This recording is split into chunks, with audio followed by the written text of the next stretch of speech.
The Bad Guys is DreamWorks' newest movie, but it also doesn't even feel like it came from DreamWorks. Sure, it's different than what we're used to, but that's amazing.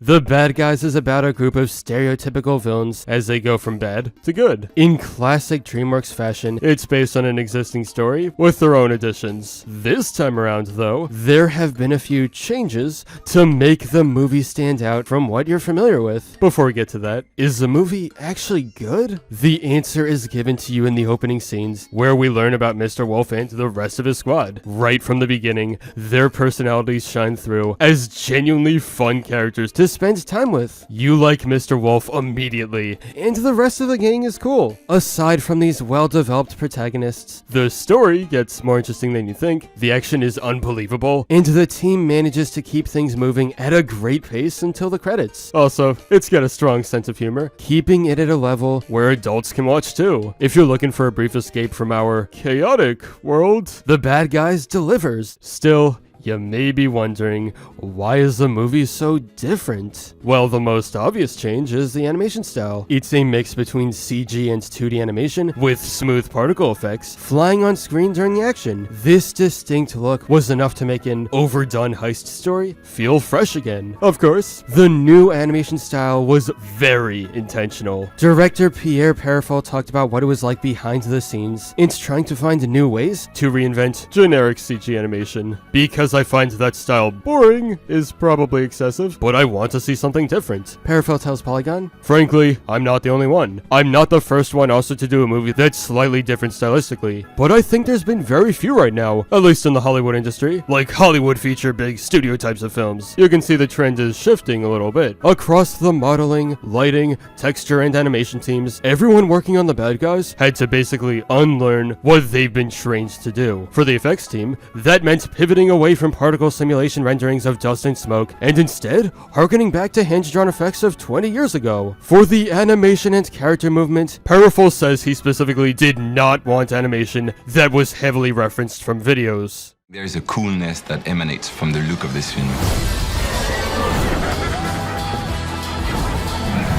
I have not seen anything like it. Copy. That's what makes this movie so thrilling. It does not feel like your typical animated film. Get them! Hit it! It really was that first cover of that first book from Aaron Blabey that was an immediate click for me.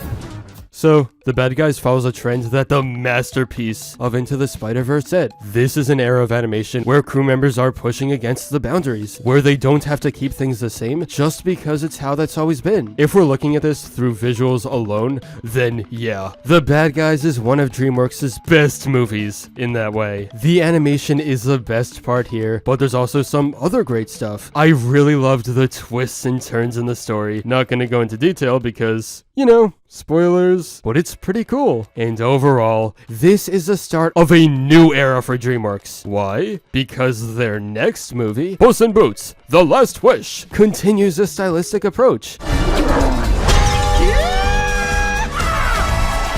I'm really looking forward to what they make, and there's a bright future ahead. Anyway, go watch The Bad Guys if you haven't already. It's fun. But anyway, that's all for this video. Subscribe for more awesome cartoon videos. Give a thumbs up and comment below, let me know what you think. Thanks for watching, and I'll see you guys next time.